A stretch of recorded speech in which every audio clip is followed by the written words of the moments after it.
económica del país y en esto vamos a poner un poco la economía y también el rol del Estado, que es la política. Me gustaría, Santiago, que pensemos con ¿qué puede hacer el Estado para recaudar y para salir de este embrollo en el que está metido a causa de la pandemia?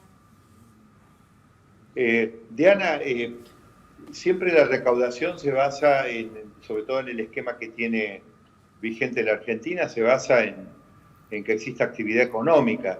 En otro sistema impositivo, bueno, lo hemos hablado en visitas al piso, Sí. por ejemplo, más basados en la capacidad contributiva digamos, de los ciudadanos, uno podría decir, bueno, los de mayor capacidad contributiva, de todas maneras, con sus ahorros pueden responder frente a una emergencia como esta. Pero cuando uno decide tener un sistema impositivo basado en chupar como sanguijuelas de todos los puntos de la actividad económica, y yo me veo obligado a suspender la actividad económica como consecuencia de esto, bueno, la verdad, las capacidades digamos, de hacer milagros son reducidas. Yo además me pronuncio en contra de impuestazos, yo creo que no hay demasiado espacio para conceptos nuevos, sobre todo porque nosotros necesitamos balancear las necesidades actuales con la necesidad luego de salir lo más rápido posible de esto, porque es verdad que nosotros hoy estamos muy pero muy mal, pero lo mejor sería que esto sea un flash que dure lo duro que estamos pasando ahora, que claro, sea un lo poquito menos de tiempo posible.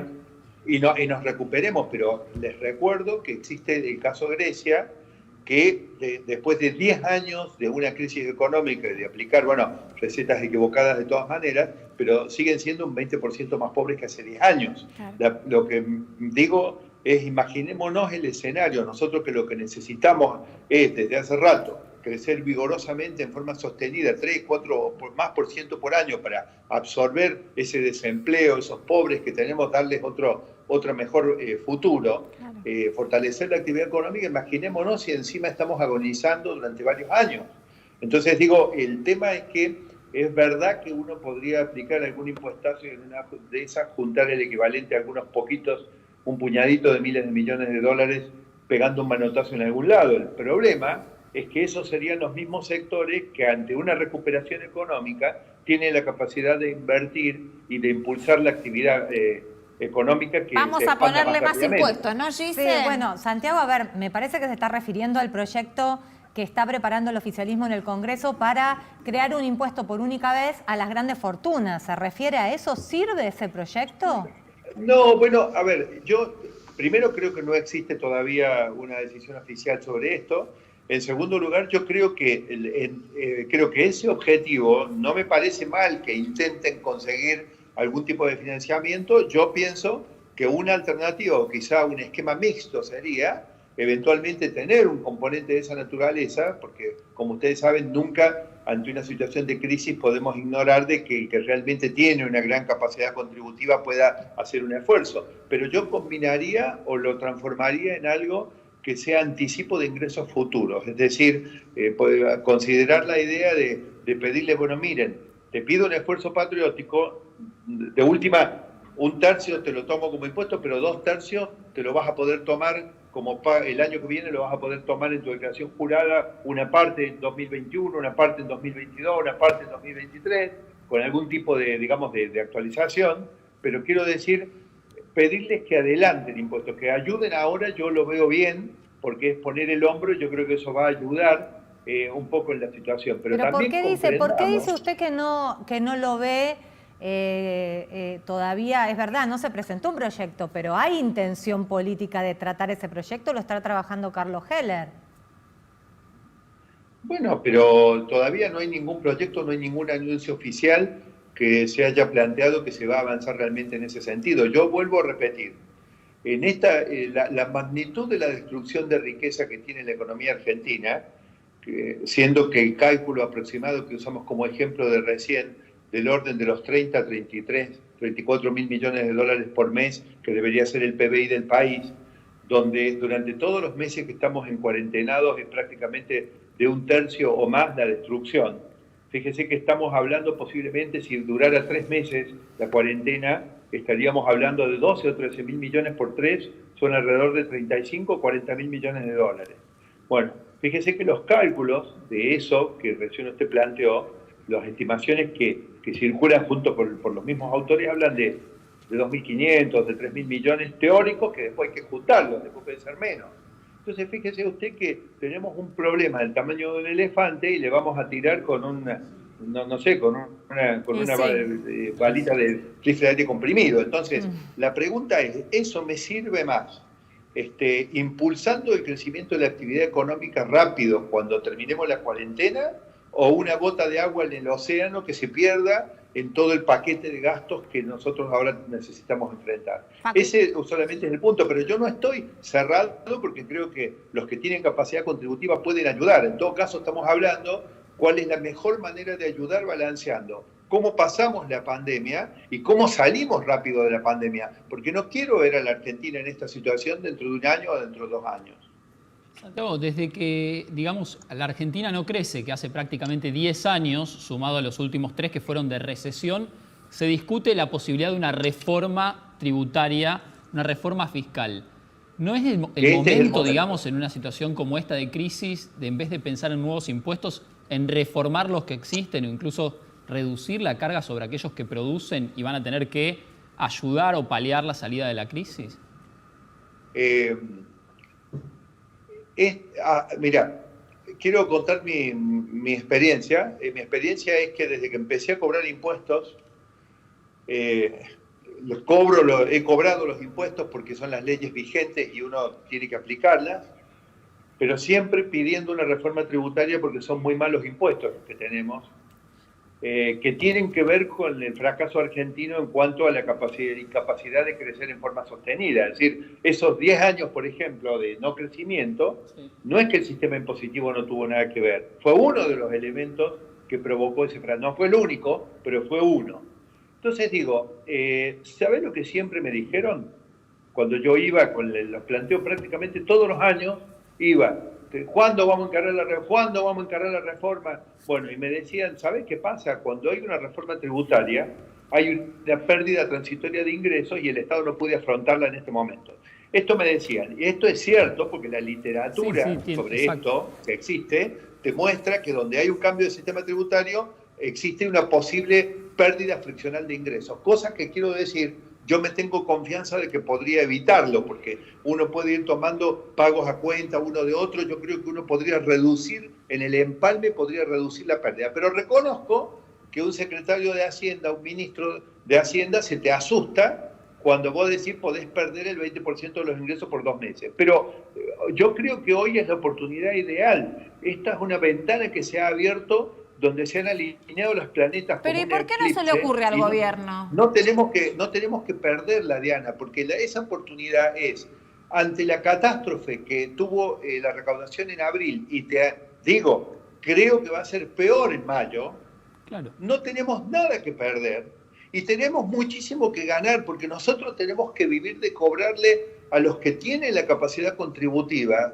si te gusta resumirlo, a los ricos, y no tanto de ser sanguijuelas de la actividad económica, porque nosotros vamos a necesitar que la actividad económica se recupere vigorosamente. Entonces invitarlos sería el a invertir. Ideal.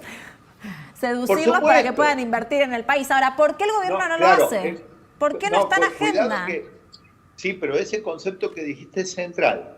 Cuidado que no todas las bajas de impuestos conducen a un aumento de las inversiones. Claro. Y yo estoy hablando de la baja de impuestos que esté diseñada de tal manera que induzca un aumento de las inversiones, ¿verdad? Claro. Ahora, ¿por qué el gobierno no lo hace? Bueno, yo creo que el gobierno está bajo fuego, digamos, está bajo fuego por todos los desafíos de la gestión de la pandemia. Es decir, yo no digamos, la verdad, yo creo que cada uno de ustedes y la audiencia también, y yo quizás sentimos que estamos pasándola mal por esta situación que estamos atravesando, pero no quisiera, créanme que los que están a cargo de la salud pública en este momento y de la gestión del gobierno no deben estar con menos estrés que nosotros, deben estar con más estrés. Entonces es muy posible que ellos se sientan agobiados, pero lamentablemente esta es la oportunidad histórica para hacer una reforma tributaria porque no tenemos nada que perder. Claro. No tenemos nada, no tenemos ingresos. ¿No te convocaron del gobierno, Santiago? no me han convocado del gobierno. Mantengo reuniones con gente, digamos, del gobierno, porque obviamente son toda gente, digamos, que yo tengo una relación histórica de amistad y de respeto profesional. Massa, por ejemplo. Pero bueno, ¿perdón? Sergio Massa, uno de ellos. Bueno, él es mi amigo hace 20 años y además de esto, además de la amistad personal, por supuesto que también, digamos, tengo una afinidad con él, pero no es el único. Yo creo que tengo una amistad digamos, de más de 10 o de 15 años con la mitad del gobierno nacional, Claro. incluido el propio presidente. Así que, no, digamos, yo pienso que si ellos sienten que necesitan alguna ayuda... Saben que pueden contar con vos. Claro, pero por el momento, digamos, los aportes los estamos canalizando y yo siento que ellos hacen lo que pueden y bueno, por supuesto que pueden cometer errores como seguramente los cometería yo si estuviera en funciones. Nosotros, Santiago, veníamos hablando de las consecuencias, ¿no? De cómo la economía empieza a meter presión en este aislamiento y de las consecuencias que está teniendo la cuarentena, ¿no? Como contrapartida también de haber ganado en algún punto, por lo menos hasta ahora, un poco la batalla contra la pandemia. ¿Qué consecuencias, y es la última que te hago, qué consecuencias políticas puede llegar a tener el gobierno del Frente de Todos? Lo primero que hay que esperar, Diana, para ver es cuál es el resultado final de todo este esfuerzo. Porque cuando analizás los antecedentes, los informes científicos sobre pandemias de similares características, similares, yo la única, de hecho yo la vi porque en esa época viajé bastante a Asia, a Japón, a Hong Kong y a Seúl, la del coronavirus 1, que fue la del SARS, 2003-2004, pero hay otros que surgen de informes científicos que son la gripe española, que también era de las vías respiratorias, y un tema importante de eso es que se producían coletazos importantes al año siguiente. Entonces, el resultado final de todo esto, ¿cuál va a ser? Que se va a descubrir la vacuna a tiempo, que va a llegar a tiempo para los 45 millones de argentinos y que vamos a poder normalizar nuestra vida, o no vamos a tener vacuna y va a venir un coletazo de todo esto y un poco que nos vamos a sentir que fue en vano el esfuerzo de tantas cuarentenas. La verdad que yo creo que el capital político o la cosecha política del gobierno después de esto va a tener que ver con cuál es el diario del lunes, digamos. Es decir, vamos a salir, no tenemos coletazos, efectivamente Argentina va a ser uno de los países que menos muertos, gracias a Dios, va a tener a nivel mundial, en cuyo caso el gobierno va a quedar evidentemente muy fortalecido. Ahora, si hemos hecho todo este esfuerzo y resulta que el coletazo viene igual y viene en agosto o en septiembre, ¿qué vamos a hacer? ¿Vamos a estar 6 meses de cuarentena? Digo, ahí nos va a parecer que la cuarentena que hicimos fue demasiado apresurada, porque la verdadera cuarentena es la que debimos haber hecho en agosto o en septiembre. Por ejemplo, estoy dando un ejemplo nada más. No. Entonces, Y venimos hablando de la pandemia económica que se puede venir también. Por supuesto, digamos también. Lamentablemente, si la pandemia económica viene, ahí, digamos, espero que eso no pase, pero si pasa, el gobierno perfectamente te va a poder decir que, que tiene una responsabilidad siempre el que gobierna, que empezó hace muy pocos meses, pero verdaderamente el cuerpo, digamos, este es un cuerpo, un ser que venía con anemia durante mucho tiempo, digamos, que venía debilitado, que le faltaban vitaminas, y de repente, bueno, lo agarró una peste, y el médico te puede decir, mire, me llegó el enfermo muy debilitado, y este gobierno, si después te dice, ante una crisis económica, que está bien, reconocemos que no manejamos de la mejor manera estos meses desde que empezó este gobierno. Yo tampoco estoy pensando que no se han cometido errores. Yo hubiera preferido un manejo económico con más iniciativa y con un plan. Pero también hay que reconocer que la situación de partida era muy, pero muy difícil, ¿no? Santiago, muchas gracias y buenas noches. Éxitos en esta cuarentena. Bueno, igualmente, muchas gracias por invitarme. Por Siempre un gusto estar en el programa de ustedes. Gracias. Bueno, en realidad venimos hablando de las consecuencias todos estos días, ¿no?